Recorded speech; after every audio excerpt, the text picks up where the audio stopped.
Salim wa barik ala sayyidina Maulana Muhammadin wa ala alihi washabihi asma'in nama ba'du. Yang sangat saya hormati putra guru saya, juga Wakil Gubernur Jawa Tengah Haji Taj Yassin MZ. Di sini beberapa yang ngurus ngaji, juga ngurus nasib. Ini jaga jarak saya, juga jaga jarak fisik, juga jaga jarak nasib ini. Semoga nasibnya juga ada jaraknya ini. Ini ada Pak Jaka, ada Pak Ramdan, ada Pak siapa ini? Fadlilan itu ya, ada Pak Wahyu, ada Pak Asep, teman-teman Grab yang datang secara langsung. Ini ngaji, minta ngaji apa ini? Penyembuh lara Pak, supaya 21 nggak boleh menyerah ya. Harus semangat. Supaya mencari nafkah kesulitan. Nyari tok apa ketemu? Ketepake, Gus. Oh. Itu jargonnya keliru. Kalau mencari nafkah itu mencari itu udah harus ketemu. Jadi akhirnya nyari terus nggak ketemu. Yang benar itu mencari nafkah apa menemukan nafkah? Mencari nafkah apa menemukan nafkah? Kalau nyari tok, nggak ketemu. Kadang ketemu. Oh. Setelah ketemu dipakai istri atau dipakai yang lain? Istri. Setelah ketemu dipakai keluarga. Oh. Yang berapa? Enggak, maksudnya yang dipakai keluarga itu berapa persennya? Keluarga itu ya. Kalau yang takut istri 100%.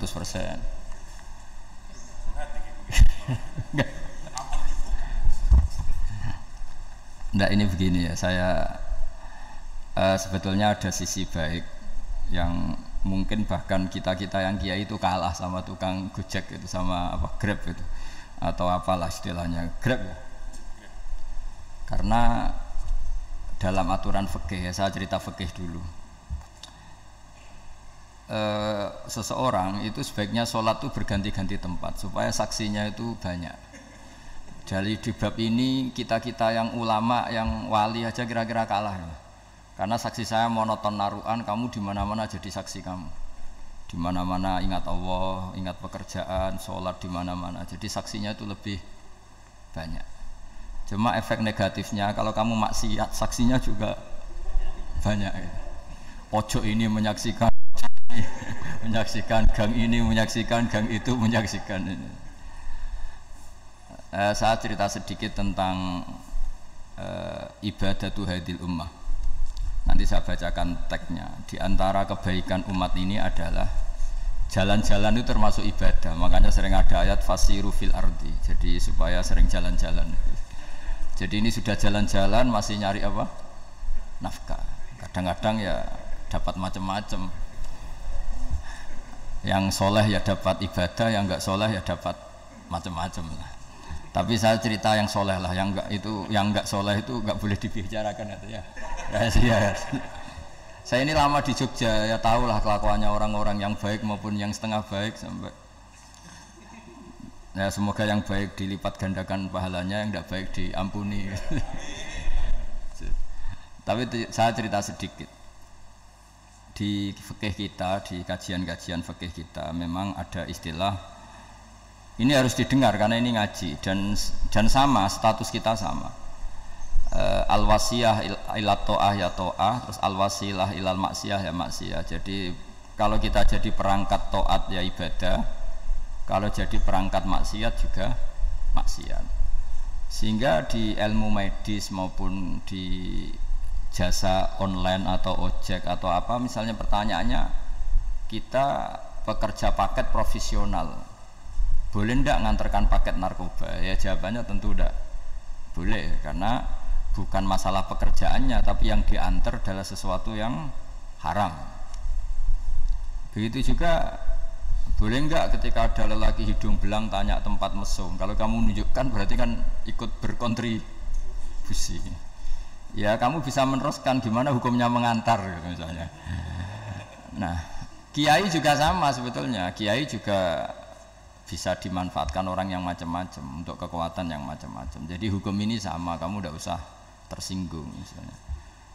Kalau di fikih biasanya disebutkan menjual pedang pada begal juga enggak boleh karena digunakan yang tidak baik. Begitu juga misalnya apapun profesionalitas kita, misalnya paket, kita nganter ke paket yang apa? Paket ganja misalnya. Fikih ini harus kamu ketahui dulu sehingga hukum turunannya, ingat Allah misalnya, ini bisa kena. Kita tidak boleh ingat Allah dalam keadaan maksiat yang enggak diridani Allah. Karena mau tidak mau fikih ini hukum dasar. Sholat pun bisa kena semprit. Misalnya kita sholat karena tugas, bukan karena lillahi ta'ala. Makanya dulu itu ada guyonan Mas Wahyu itu, ada imam dari masjid besar di negara sebelah, tidak perlu saya sebutkan negaranya. Itu cerita imamnya itu digaji 100 juta per bulan, datang ke Surabaya gitu. Muadzinnya itu digaji 75 juta, keren. Terus ngerti imam di Indonesia naik ontel, sudah watok naik ontel, nggak ada yang gaji gitu. Musolanya jelek, terus sudah ada jepit, ya ada dia kerasan di musola karena sering dimaki-maki istrinya sudah. Jadi itikafnya itu ya sambil menghindar itu, bukan. Makanya banyak masjid Indonesia itu banyak yang itikaf itu karena di rumah ada betah, sudah diomelin nggak ada AC-nya. Sekarang masjid banyak AC-nya kan. Kamar mandinya juga gitu, di rumah sama di masjid bagus. Di masjid. Makanya pengurus masjid yang daerah-daerah sini sering cerita ke kita, kudune ngising ning omah Gus, mlayune mara masjid karena itu cerita. Indonesia itu negara yang enggak bener katanya. Imam dan muadzin tidak digaji. Terus dia cerita-cerita kebaikan negaranya dan buruknya negara kita.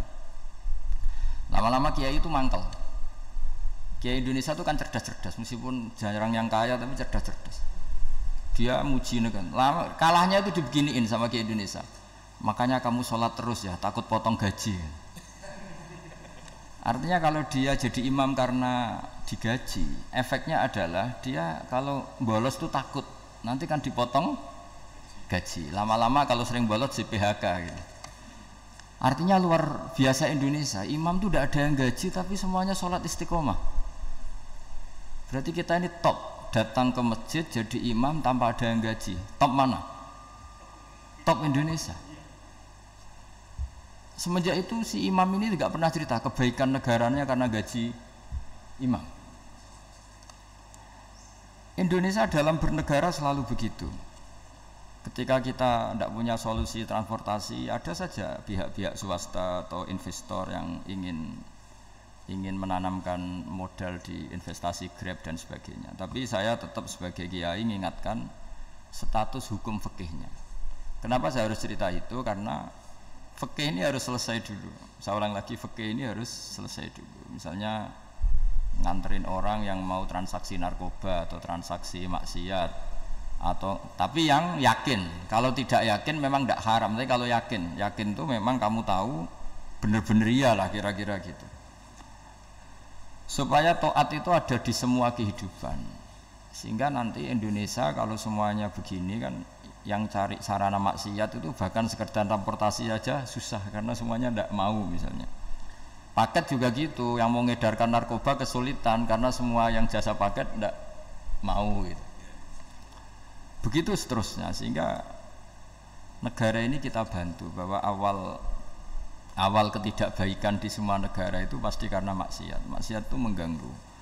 Orang geger sama istri ya karena maksiat. Terus banyak kecelakaan itu rata-rata kata Pak Polisi juga karena maksiat. Jadi orang overdosis atau dalam keadaan mabuk nyupir. Terbesar kecelakaan itu jarang karena ngantuk. Terbesar masih karena pengaruh apa?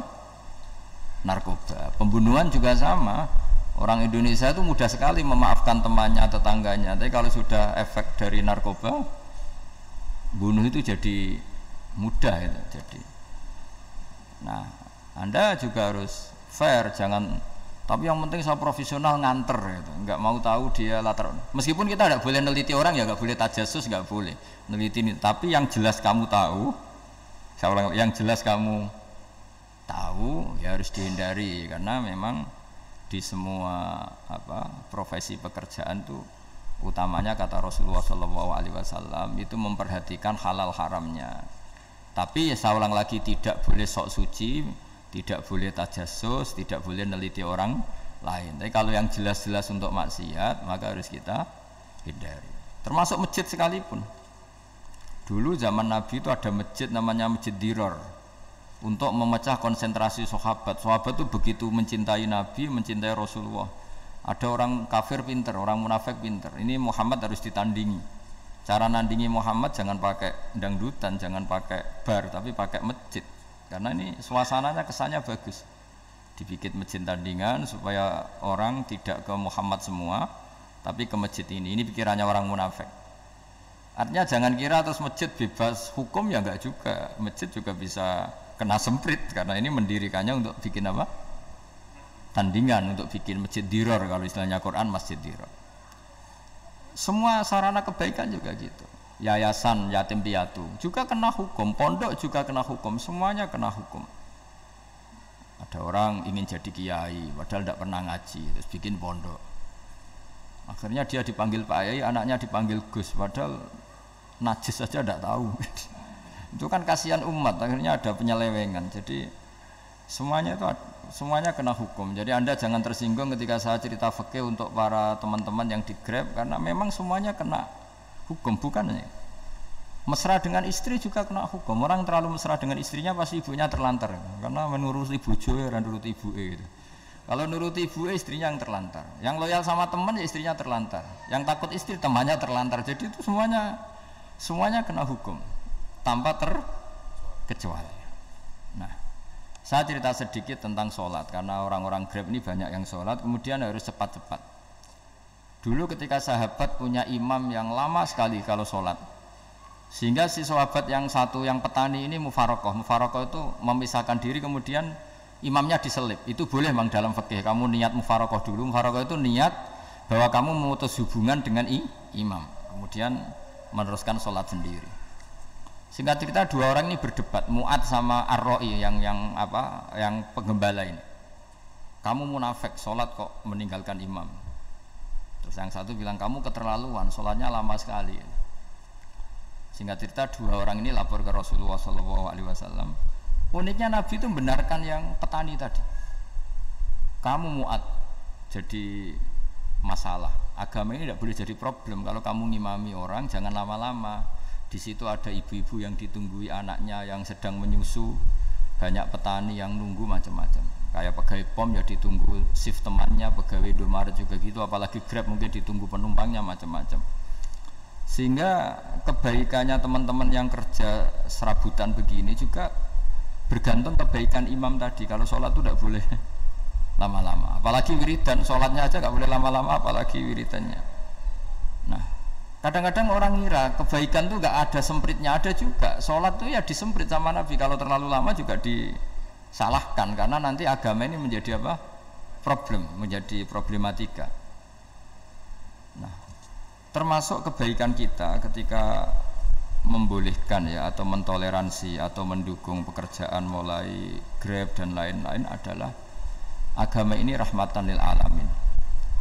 Dulu ada seorang sahabat tanya, ya Rasulullah, boleh enggak kita ngegeng di perapatan gitu?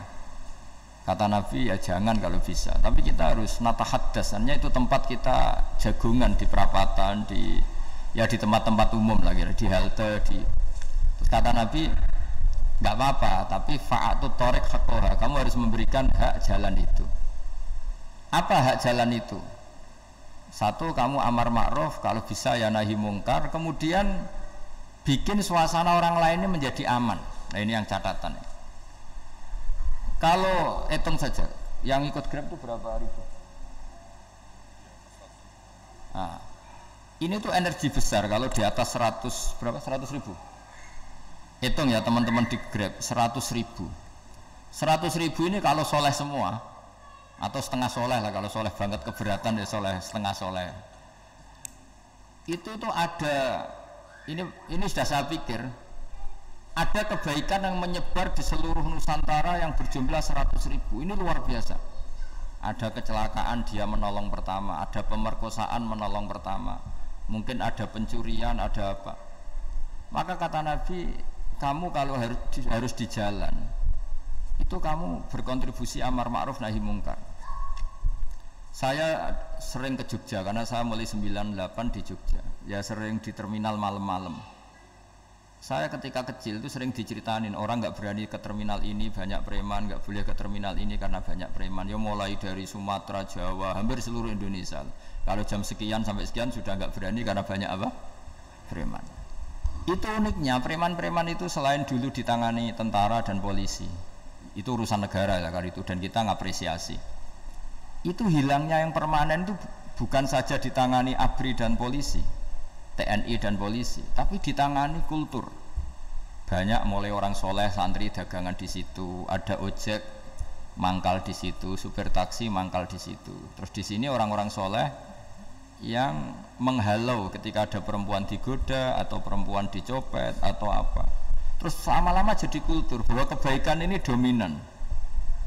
Setelah kebaikan dominan ini otomatis menyingkir sedikit demi sedikit.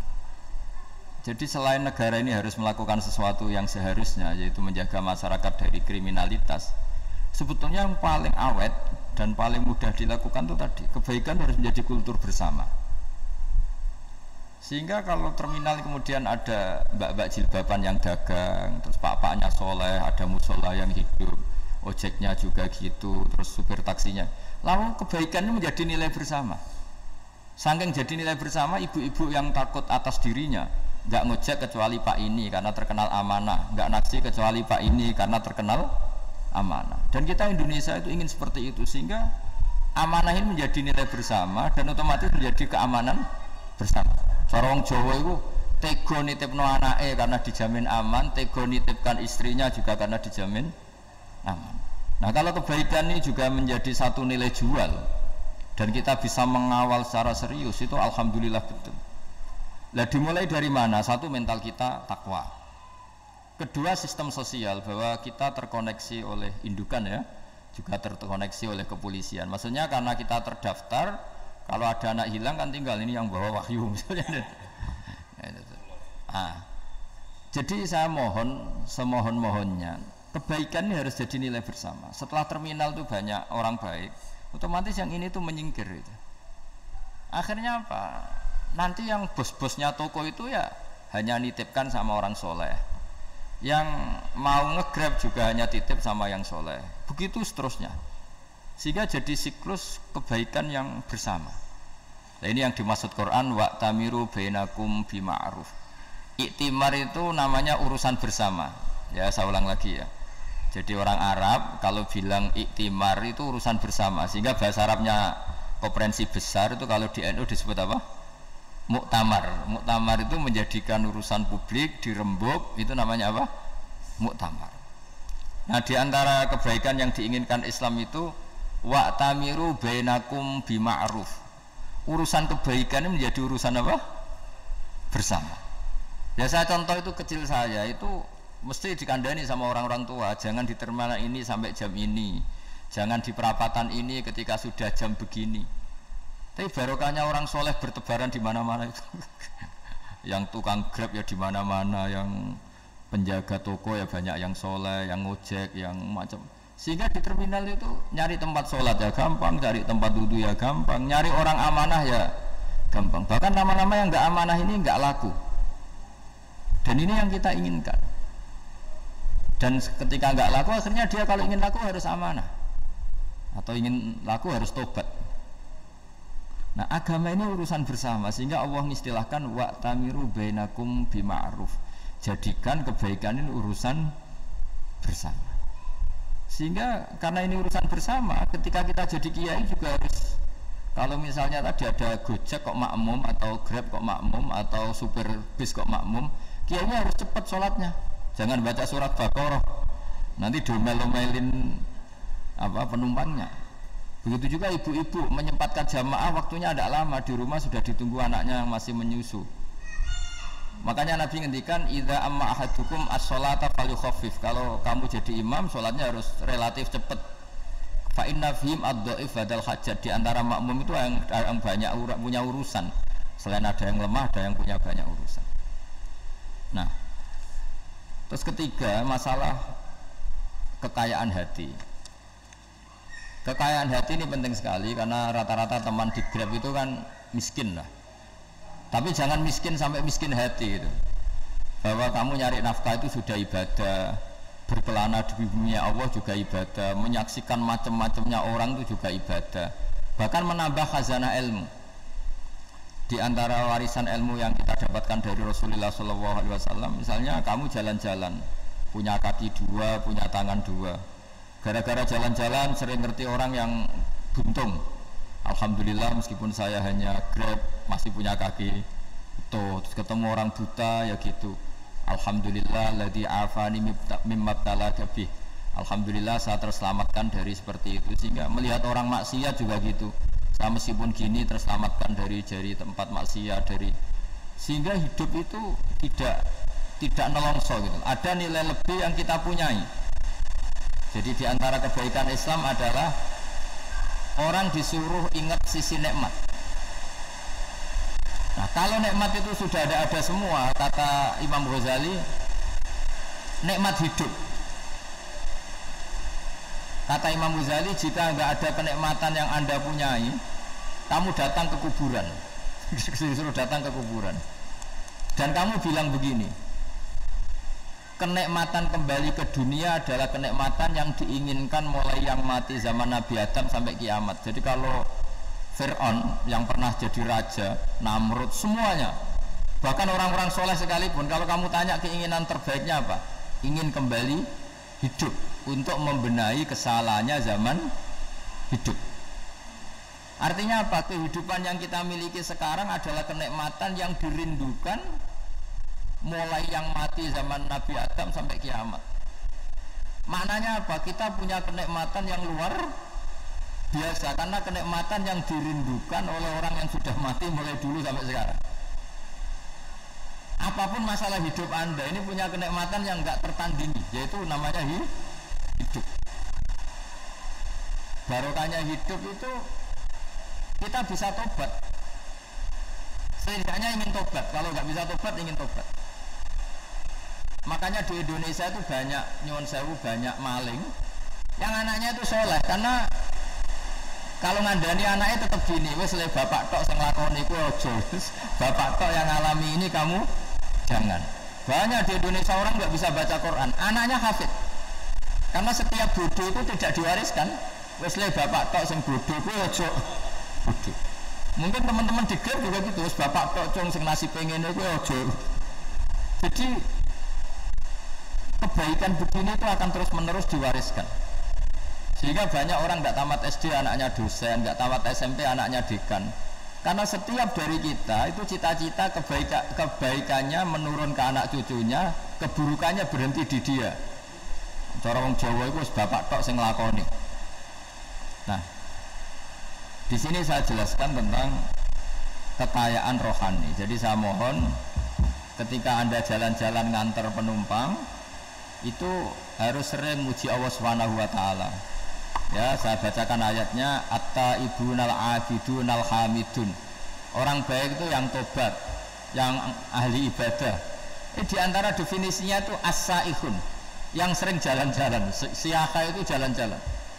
Jadi orang paling bejo sak dunia itu sampai harus jalan-jalan ibadah dapat uang. Tapi syaratnya ibadah. Sekali udah ibadah dapatnya masalah kan? Sering gonjekkan orang cantik terus ingat istrinya tidak cantik gitu. Sering gonjekkan orang yang sopan, yang santun terus ingat andekan ini istri saya di rumah rewel gitu. Jadi kalau kamu tidak taat itu adanya penyesalan. Di lampu merah ada orang naik Ferrari, naik Alphard, sementara kamu di rumah hanya mobil butut, kadang malah tidak punya mobil. Jadi kekayaan rohani itu dimulai dari mana? Dimulai dari taat. Cara berpikir itu taat, bukan maksiat. Sekali Anda cara berpikir maksiat, maka adanya hanya penyesalan. Semakin pengalaman di luar, semakin penyesalan. Karena di luar sana banyak orang yang dapat nikmat yang lebih dari Anda. Tapi sekali Anda taat, kamu akan mensyukuri apa yang Anda miliki dan tidak pernah ingin sama yang dimiliki orang lain. Sehingga orang-orang yang sering pergi itu sama Allah dipuji. Jadi tidak ada nabi kecuali di antara ibadahnya itu jalan-jalan. Fasiru fil ardi. Sehingga semua nabi itu mesti pernah melakukan perjalanan internasional. Rasulullah Muhammad SAW pernah jalan-jalan sampai ke Syam, padahal beliau orang Mekah. Nabi Ibrahim yang orang Syam pernah perjalanan sampai ke Mekah. Karena di antara kearifan itu ya dimulai dari apa? Jalan-jalan tadi. Kamu ngerti orang yang macam-macam. Makanya di antara kebaikan umatku kata Nabi itu siyaha fil ard, sering berkelana, tapi tentu untuk mengambil pelajaran. At-taibunal abidunal hamidun as-saihun. Nah, agama mensupport itu. Sehingga kata Nabi, jika ada orang kok sholat qobliyah, ba'diyah semuanya di masjid, sama Nabi ditegur, la taj'alu buyutakum kuburan, rumah kamu jangan jadikan kuburan, harus dapat jatah apa? Sholat. Kata ulama, kalau ada orang sering sholat di satu titik, itu ditegur, kamu harus ganti titik yang lain supaya saksi bahwa kamu di bumi sholat itu banyak. Jadi kita ya punya nilai positif juga tentang apa, karena kita sering siyaha, kalau bahasa Arabnya itu sering keluyuran, saksi kita kebaikan juga banyak. Tapi pesan saya paling pokok tadi ya, jadikan komunitas kebaikan itu punya nilai jual. Syukur-syukur fid dunya hasanah wa fil akhirati hasanah. Ya kita bersyukurlah di Indonesia itu. Saya masih ingat kecil saya itu ya sekitar saya umur 15-14 tahun. Setiap mau pergi itu pesannya orang-orang yang sering pergi itu jangan masuk terminal jam ini di perapatan ini, karena yang namanya preman itu dulu dominan. Sekarang sampai jam 2 ada orang pakai jilbab, kadang ya orang pakai peci, yang nggak pakai peci pun ke musola terus. Yes, pokoknya kebaikan itu jadi komunitas dan jadi nilai jual. Bahkan tadi misalnya ibu-ibu yang pergi malam itu kan mesti ada orang-orang yang jadi langganannya karena terkenal apa? Amanah. Yang dititipi anak juga pilih orang yang terkenal apa? Amanah. Nah, nilai amanah ini harus kita jaga terus supaya kamu ya bisa bekerja, orang lain juga nyaman karena amanah tadi, Allah juga senang karena amanah itu perintahnya Allah Subhanahu wa ta'ala. Dan Indonesia harus menuju ke sana. Pemimpin juga harus gitu. Pemimpin bawaannya amanah, bawaannya apa, yang memilih dia juga senang karena nggak malu lah. Tapi kalau kita milih ternyata kita pilih tahu-tahu ditangkap KPK kan ya malu gitu. Dulu kita kampanye mati-matian ternyata dia ditangkap KPK, tapi kalau dia amanah kan ya senang. Sama kalau tukang Grab ketangkap satu karena penodaan atau karena pengkhianatan, yang malu juga semua, karena kadang-kadang nanti digeneralisir seakan-akan semuanya seperti itu. Tapi dengan reputasi panjang nggak pernah terjadi apa-apa dalam Grab kan otomatis lainnya juga terangkat. Nah, ini yang dimaksud wa'tamiru bainakum bima'ruf, jadikan kebaikan itu urusan bersama. Makanya andaikan negara itu sudah mengoptimalkan polisi, TNI untuk meringkus preman, oke itu baik. Tapi ya lebih awet lagi kalau itu ditopang apa? Masyarakat. Karena yang nggak amanah terkucilkan, terus akhirnya Grabnya nggak laku, akhirnya dia dipecat, akhirnya kan yang maksiat hilang, yang kriminal hilang, yang ada hanya Grab yang baik. Begitu juga di dunia apapun. Itu yang dimaksud wa'tamiru bainakum bima'ruf, jadikan kebaikan ini urusan apa? Bersama. Nah karena kita baik, otomatis jadi teladan yang baik bagi anak kita, istri kita, tetangga kita. Dan karena kita baik maka terhormat, sehingga orang melihat Grab itu simpatik, respect, karena reputasinya baik. Nah karena orang respect tidak dicibir, barokahnya tidak dicibir, tidak mangkel. Barokahnya tidak mangkel, tidak saling ejek, bahkan tidak saling bunuh. Coba kalau kita jelek, dicibir orang, kita dalam keadaan mabuk, tidak terkontrol, bunuh. Jadi efek dari maksiat itu begitu buruknya, sehingga penelitian itu mengatakan kebanyakan kecelakaan ya pemicu utamanya rata-rata ya nyupir dalam keadaan mabuk. Beberapa nyuwun sewu kasus-kasus kriminal rata-rata dipicu oleh hal-hal seperti itu. Makanya meskipun di luar saya tolong hindari narkoba, hindari hal-hal yang maksiat supaya pekerjaan Anda ini barokah. Kemudian yang terakhir saya beri ijazah tentang Al-Fatihah ya, karena ini surat yang populer Kalau saya ijazahi Quran 30 juz pasti sampean nggak hafal. Atau ijazah surat Baqarah, kalau mau Baqarah mau. Ijazah surat Baqarah mau 2 juz setengah. Mau Mas Asep? Ya Fatihah aja yang gampang ya. Nah, ya kulhu Fatihah ini paket ringan ini. Tapi pahalanya apa? Besar. Ini beda ya, artinya selama ini mungkin Anda baca tapi monoton ya. Tapi ini saya bacakan teks aslinya tentang istilahnya itu mazaya itu kelebihannya Fatihah. Saya baca Arabnya dulu, nanti ini terakhir ya, ijazah tadi kan saran-saran umum tentang sosial ya, pokoknya jadikan kebaikan itu punya nilai sosial yang baik lah. Jadi nanti orang yang nggak amanah nggak laku ya, calon bupati, gubernur, presiden yang nggak amanah juga nggak laku. Begitu juga kiai yang tidak amanah juga nggak laku, suami yang nggak amanah juga nggak laku, istri yang nggak amanah juga. Sehingga kebaikan ini jadi nilai sosial yang dalam tanda kutip sudah keniscayaan ya. Yang diinginkan Allah itu seperti itu, bukan kebaikan yang dipaksakan karena kekuatan negara. Maksudnya kalau bisa kebaikan itu tidak usah dipaksakan, memang satu apa ya, sudah satu kebutuhan. Tak cerita-cerita di negara maju itu, bahkan apapun jatuh itu nggak ada yang ngambil apa itu. Makanya gambarannya Mekah Medina kan gitu kan, barang jatuh nggak ada yang berani apa ngambil itu, saking sudah jadi sistem.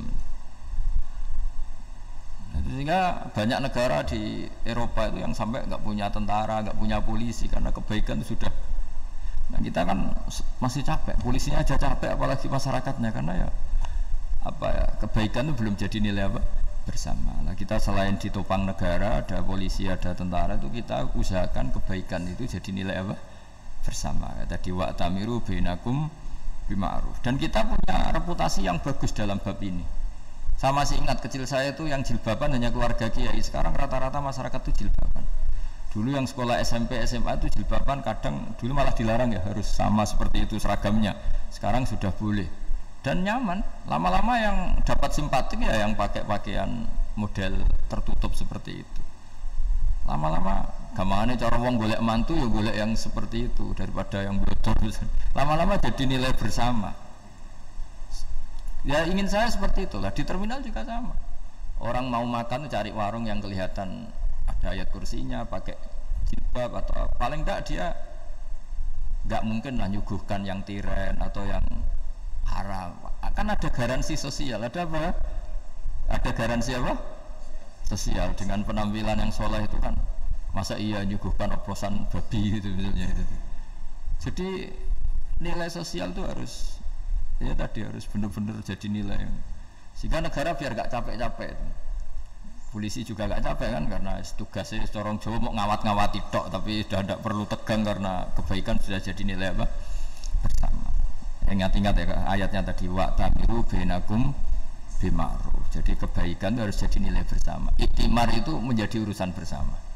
Makanya kalau kita rapat besar disebut apa? Muktamar. Muktamar itu urusan bersama. Ya tadi imamnya sholat juga menopang Gojek karena nggak lama-lama nopang Grab, nopang Kernet, nopang penjaga Indomaret, penjaga bensin, pom bensin. Lah dia hanya punya waktu 5 menit terus imamnya baca Baqarah. Iya imamnya mursyid, mungkin dia tambah lama tambah dapat aplaus dari muhibbinnya, tapi makmumnya dia tambah lama tambah dapat penghormatan dari pecintanya, tapi kitanya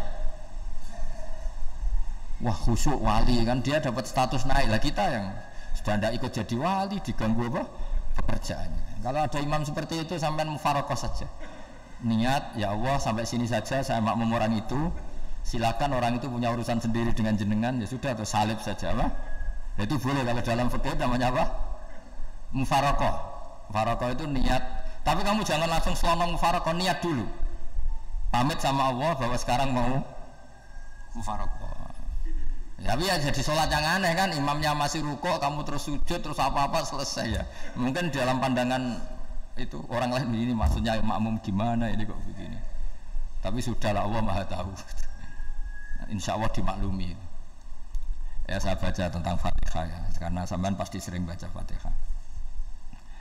Supaya apa? Sekaligus jadi jimat lah gitu. Jadi kalau kamu sering di jalan-jalan yang mungkin sepi atau mungkin kan tidak semua teman Grab itu nasibnya bagus yang di Semarang Jogja. Mungkin yang di Kalimantan di Papua kan ada yang 10 kilo gak ketemu rumah, ya kan? Yang lihat di TV-TV itu kan kasihan kan, sudah 10 kilo gak ketemu rumah, penumpangnya kewekar preman tuh kan, ini makan orang enggak kan gitu. Kan ujiannya dua, kalau penumpangnya cantik itu ya kecoba syahwat, kalau preman takut, jadi orang itu selalu ujian itu. Sing sedengan itu kan jarang orang itu. Jadi kalau penumpangnya perempuan cantik ujiannya itu syahwat, kalau preman ujiannya ketakutan. Kalau orang yang lemah bawa uang ujiannya kamu ingin garong. Jadi hidup itu memang semuanya ujian. Liyabluwakum ayyukum ahsanu amala. Makanya saya sering ditanya oleh teman-teman, Gus, nah ujiannya kenal wong wedok elek piye? Sama. Kenal wong ayu ujiannya syahwat, kenal wong elek ujiannya ngenyek, itu sama-sama dosa. Syahwat ya dosa, ngenyek juga dosa. Wah elek keriting untune metu ya dosa ngomong gitu. Kadang-kadang orang berpikir enak kancanan wong elek enggak dosa. Kata siapa kancanan wong elek itu ya dosa karena bawaannya ngenyek. Ngenyek itu menyepelekan itu. Makanya saya itu ya enggak mau berteman sampean. Nanti kan bawaannya ngenyek atau seneng ya enggak tahu. Ya sudah ada takdir saja kalau ketemu ya tak ulang ngaji gitu. Tapi ini ngaji terakhir, setelah ini ngaji biasa aja, enggak usah resmi gini. Ngaji kok resmi aneh. Pokoknya nanti suatu saat kalau pandemi sudah berlalu saya akan ngaji Rebone, lalu ini ngaji. Ini ngaji yang kurang bagus karena ngatur kiai kurang berkah ini. Nanti tapi ya lumayan lah masih mau ngaji. Ngaji kok tanggal ini jam ini. Sekarang suatu saat kamu tak panggil, Mas Wahyu datang ke sini jam ini tidak mesti bisa. Mungkin pas ada acara apa, oh, maaf ke sini pas ngecek pas apa. Gitu. Jadi ya sudah tapi tak maafkan enggak apa-apa. Udah takdir ya. Tak bacakan supaya sampai tahu keramatnya bismillah. Nah sebelum saya bacakan bismillah Fatihah tak beritahu tentang ilmu tafsirnya karena ini penting sekali. Fatihah itu dawuhnya Allah, tentu itu dawuhnya Allah. Saya ulang lagi itu kalam Allah. Tapi yang sudah diberikan kesampaian ke kita semua. Sehingga seakan-akan itu menjadi dawuhnya kita ke Allah. Jangan salah loh ya. Fatihah itu dawuh Allah tapi sudah diberikan ke kita. Sehingga posisi kita itu yang punya itu. Nah kenapa ini perlu dijelaskan? Karena nanti ada kalimat iyyaka na'budu wa iyyaka nasta'in. Kalau itu masih kalam Allah, berarti Allah ngomong ke kamu, ngendikan ke kamu, kepadamu aku menyembah. Masa Allah menyembah kamu? Nah, sehingga ilmu tafsir itu menyelesaikan itu dulu ya. Saya ulang lagi ya, sebelum sampean sering baca Fatihah, aku yakin ya sering baca. Tapi barokahnya tidak paham itu tidak pernah janggal.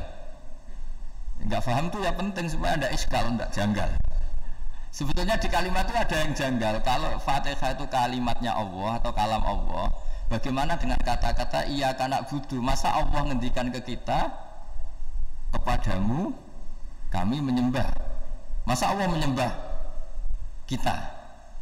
Maka penyelesaiannya secara ilmu tafsir gimana? Semua ulama mengatakan, bukan satu dua, semuanya mengatakan di Fatihah itu semuanya diberi kawalan kalimat. Saya ulang lagi ya, di Fatihah itu semuanya diberi awalan kalimat kulu, katakan wahai hambaku begini ya, katakan wahai hambaku begini. Nah begini ini pelajaran dari Allah yang sudah diberikan ke kita. Terus kita mengatakan bismillahirrahmanirrahim alhamdulillahirabbil, termasuk kita mengatakan iyyaka na'budu wa iyyaka nasta'in. Jangan bayangkan Allah ngendikan ke kita. Kalau Allah ngendikan kita berarti gini, hei wahyu ihdinas siratal mustaqim, tunjukkan saya jalan yang benar. Nah nanti kamu terus, ya Allah Anda aja minta pertolongan saya minta tolong siapa kan, jadi panjang kan. Ya saya ulang lagi ya, jadi itu di ulumul Quran diterangkan gimana sebelum baca Fatihah ya. Fatihah itu kalamullah, ngendikane Allah, tapi yang sudah diajarkan ke kita dan sudah milik kita, sehingga kalimat itu menjadi milik kita. Tapi ya kalamullah, tetap kalamullah, tapi sudah menjadi milik kita. Udah paham ya? Ya pinter namanya. Ya, karena kalau tanpa penjelasan seperti ini, Anda akan iskal. Bagaimana Allah iskal itu janggal? Bagaimana Allah mengatakan iya kanak budu? Kan jadi aneh ya. Ya, jadi tak jelaskan secara ilmiah ya. Jadi kata ulama-ulama tafsir, ayat-ayat Quran seperti ini sebetulnya dimulai dari qulu apa? Meskipun enggak dilafatkan.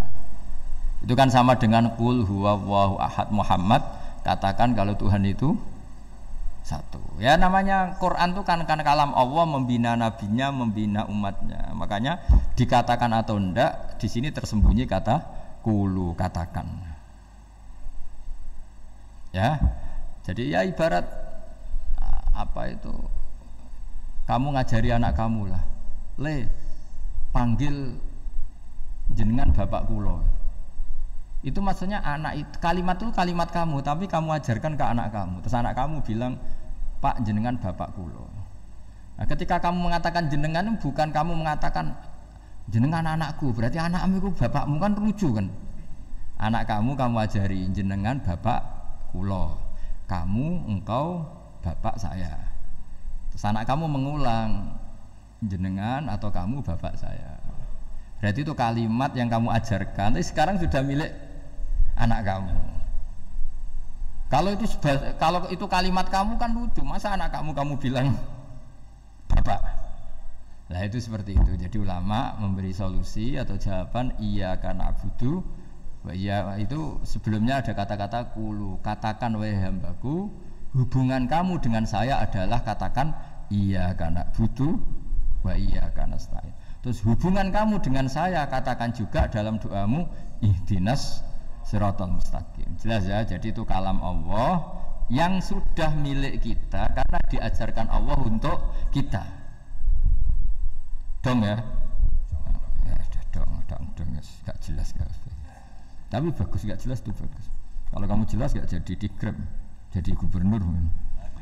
Min azimi fadliha kasratu asma'iha wa fadail ukhra. Ini cerita dramatisnya surat Al-Fatihah. Qala Abu Hurairah radhiyallahu anhu inna iblisa ranna khina unsitat Al-Fatihah. Jadi iblis itu begitu kesakitan. Ini kitab Abwaabul Farad karangannya Sayyid Muhammad Alawi, juga kutipan dari beberapa kitab. Yang jelas beliau sendiri juga ngutip dari beberapa riwayat di beberapa hadis, halaman 123. Ketika Fatihah turun itu iblis kesakitan kayak orang sakit gigi lah, tersiksa-siksanya karena turunnya surat apa? Al-Fatihah. Artinya kalau anda baca Fatihah dijiwai, maka anda melemahkan setan, melemahkan iblis. Wa qala Mujahid khina unzilat Fatihatul kitab ronna fastama indahu asyayatin. Jadi ketika Fatihah itu turun, iblis itu terkapar lah kira-kira, sampai dijenguk banyak setan. Jadi kamarnya di ICU lah kira-kira gitu kalau sekarang itu. Entah Covid entah enggak tahu, pokoknya di ICU sampai dijenguk banyak setan. Enggak tahu bawa apa enggak tahu, pokoknya dijenguk banyak setan. Nah nyangoni karena ini apa? Ketuanya apa? Pingsan, sakit. Jadi iblis itu sakit sampai dijenguk anak buahnya setan-setan.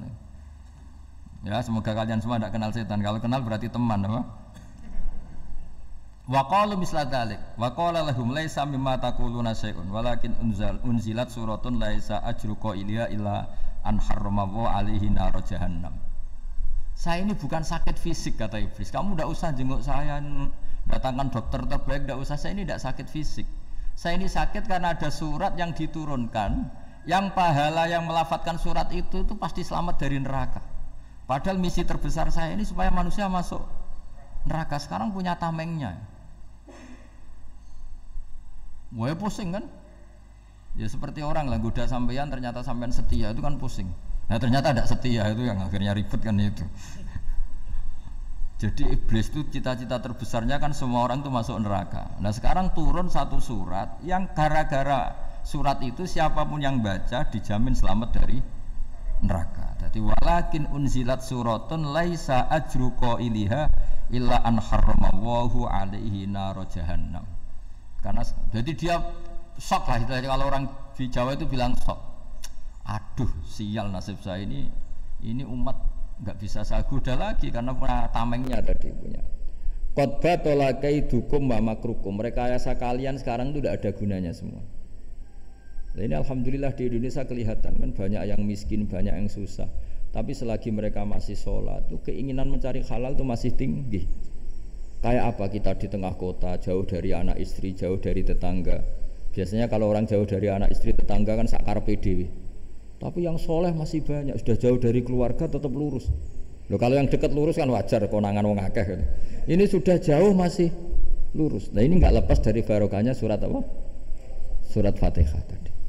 Jadi karena ada surat yang menjamin pelafalnya atau qailiha terbebas dari api neraka. Wa qalat as-sayatinu lahu is ayyusa'in ta'muruna ya maulana. Faqala lahum idhabu wajtahidu hatta tukhfilu qulubahum hatta la yaqulu hadhihi surah. Lalu kita gimana? Jari para setan gitu. Lalu kita gimana? Terus kata iblis, sudah bikin mereka lupa sehingga tidak baca lagi. Selagi masih baca kita pasti keok. Jadi kalau sampean sudah jarang baca Fatihah itu berarti sudah bagian dari kemenangan apa? Iblis. Jadi kalau sampean sudah jarang baca Fatihah itu berarti bagian dari kekalahan Anda, kemenangan iblis. Masih sering baca? Berapa kali? Terus apa lagi?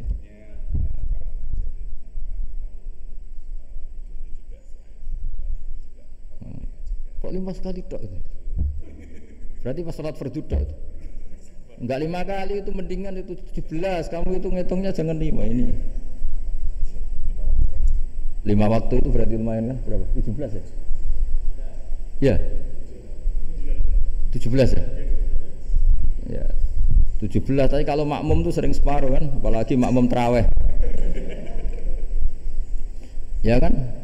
Makmum tarawih itu bacanya Fatihah ada yang sempurna enggak ya? Ya enggak lah. Baru alhamdulillahirabbil alamin imam rukuk ikut rukuk gitu. Makmum kan yang tarawih lah Mas. Kalau tarawih jarang sempurna ya. Fatihahnya itu. Kan imam sudah rukuk. Kamu bacanya Fatihah sampai mana biasanya? Baru setengah ya. Ya paling pas tarawih aja kan enggak sempurna ya. Apalagi kalau imamnya sing kilat tuh waduh malah ada.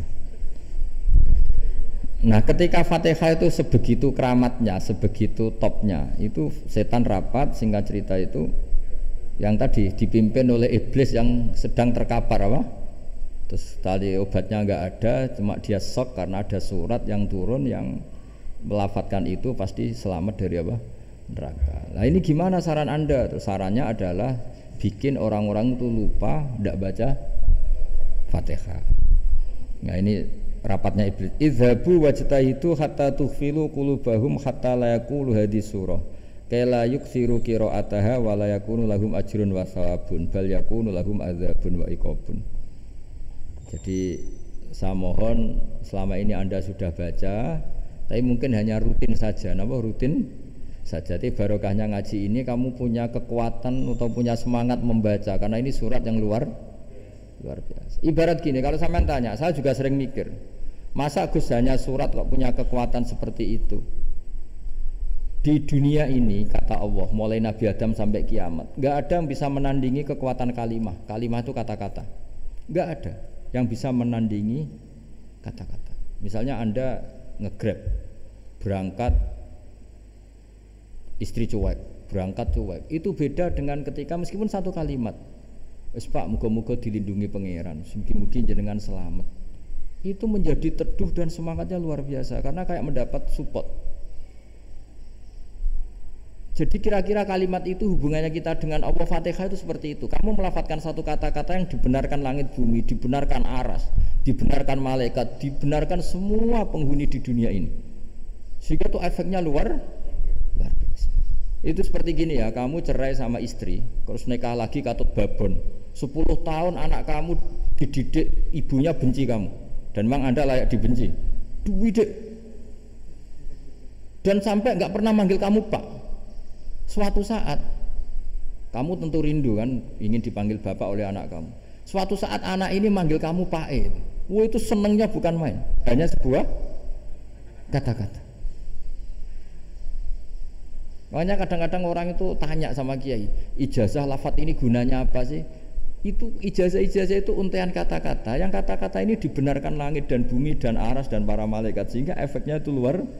Nah ibarat seperti itulah. Kamu melafadzkan Fatihah itu melafadzkan kata-kata yang dibenarkan Allah dan Rasul dan semua malaikat, semua penghuni langit. Maka ini efeknya pasti luar.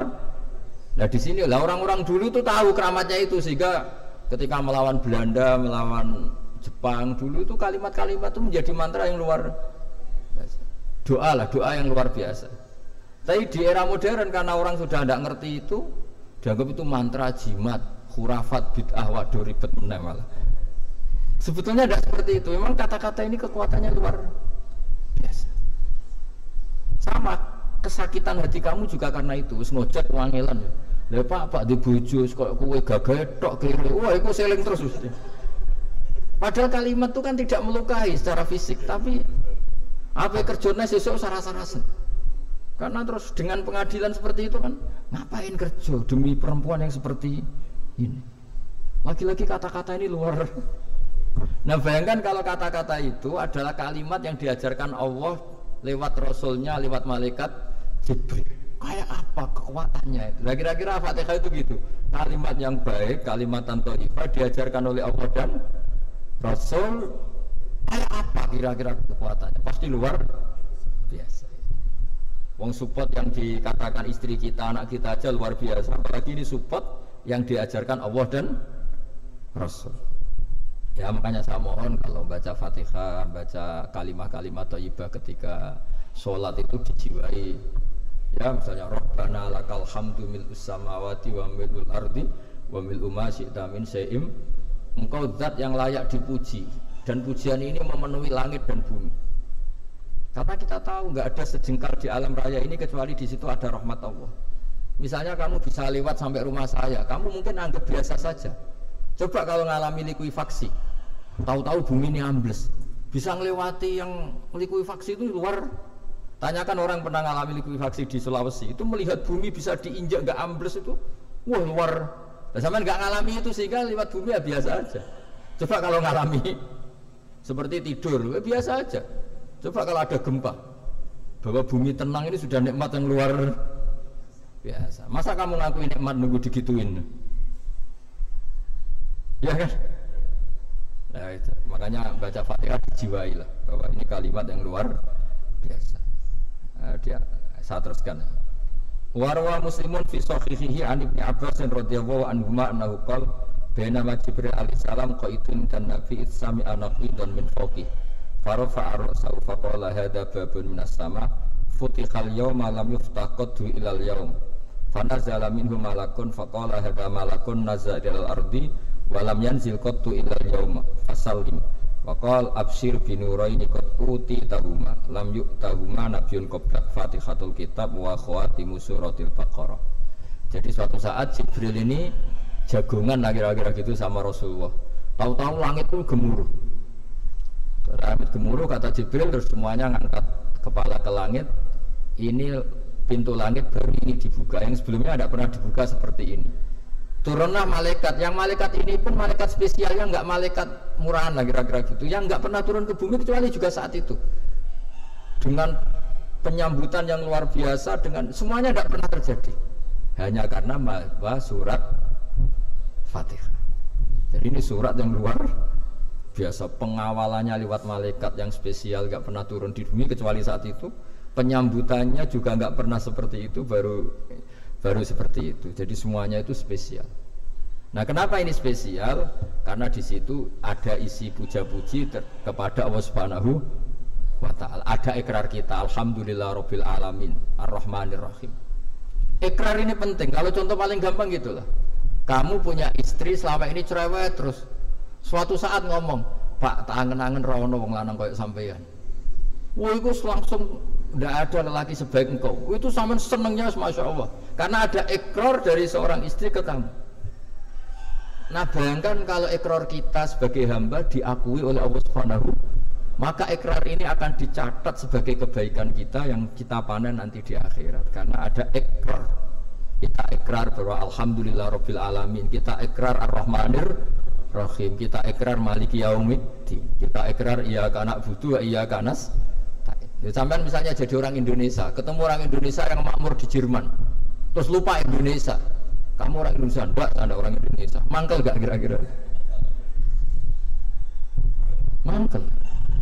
Karena salah ikrar kan gitu. Ya jadi saya mohon jangan anggap kalimat itu hal yang biasa, tapi luar biasa. Nggih, ngoten mawon. Assalamualaikum warahmatullahi wabarakatuh. Ya, alhamdulillah ya. Dan ini Gus, ada yang banyak yang nanya nih ceritanya. Wah, bagus. Makanya kita pilih yang nggak akan selesai dulu nih Gus. Oke. Bentar.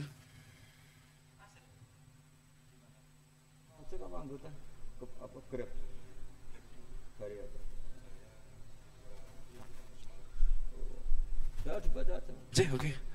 Menika wonten pertanyaan Gus saking Pak Muhammad Arwani. Pertanyaannya adalah bagaimana cara untuk meningkatkan iman dan takwa kita kepada Allah Subhanahu wa taala jika di situ kita sangat sulit untuk meninggalkan maksiat. Sudah berusaha taubat akan tetapi tetap maksiat lagi. Pertanyaannya gitu. Bagaimana solusi agar selalu bisa terhindar dari maksiat? Menika. Apa aja yang jawab? Jangan maksiat. Udah fokus ibadah, jangan maksiat. Itu sih kalau saya. Tapi mau Gus, maksud saya enggak.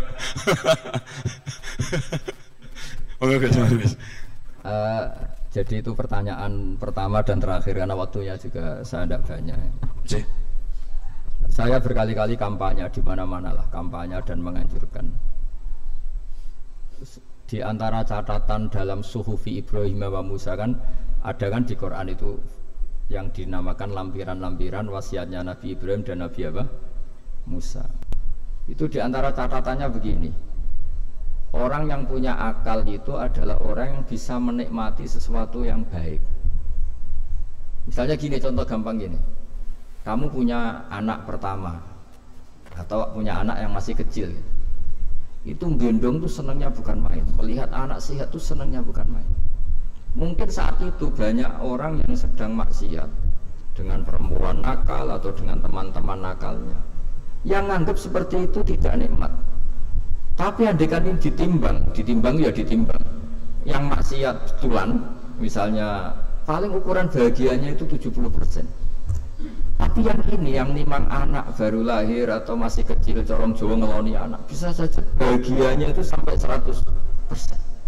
Hanya selama ini kesalahan kita adalah nganggap maksiat itu pasti menyenangkan dan taat itu tidak menyenangkan. Makanya saya berkali-kali fatwa untuk melawan kenikmatan maksiat, orang harus terbiasa menikmati taat, menikmati kebaikan. Jangan kira kita nimang istri nikmat, nimang anak nikmat, ketemu teman yang lama tidak ketemu juga nikmat. Artinya kita akan melewati berjam-jam untuk jagungan sama teman, sama anak, sama istri.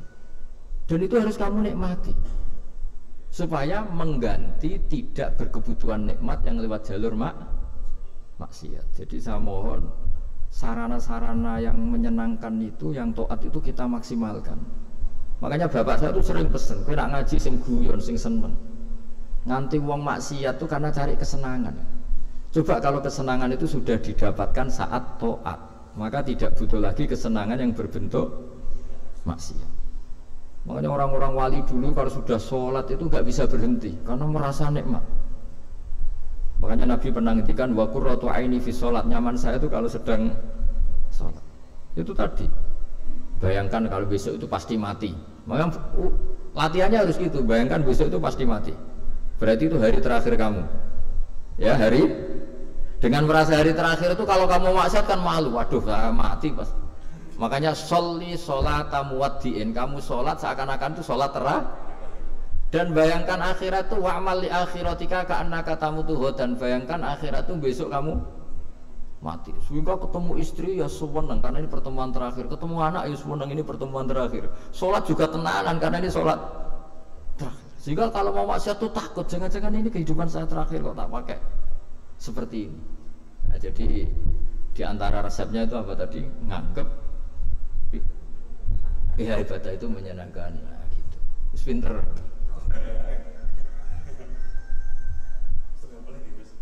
Wah ini. Tapi kamu jawab dulu ya.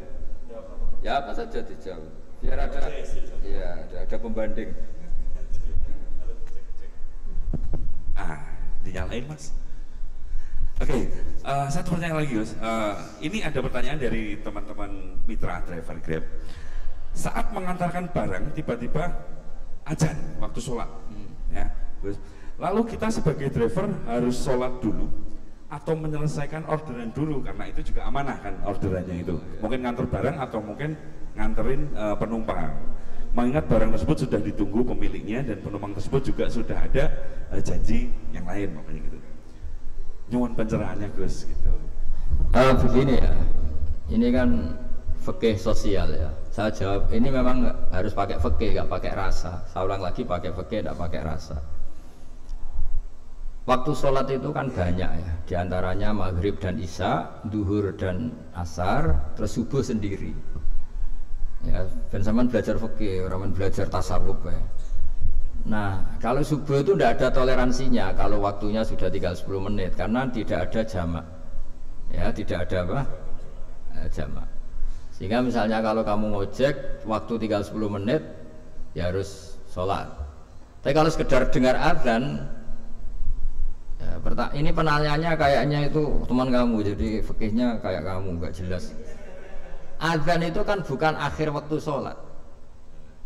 Azan itu bukan akhir waktu sholat, tapi awal sholat. Itu udah harus supir Grab, udah harus supir Gojek. Meskipun kamu makan ada azan ya teruskan saja, kan udah akhir waktu sholat. Anda menerima tamu, gendong anak, atau sedang nyupir, atau sedang bercengkrama sama teman. Kalau ada azan ya nggak apa-apa, misalnya diteruskan. Kan bukan akhir waktu sholat. Yang benar-benar harus ditinggalkan itu kalau waktu sholat misalnya tinggal 7 menit.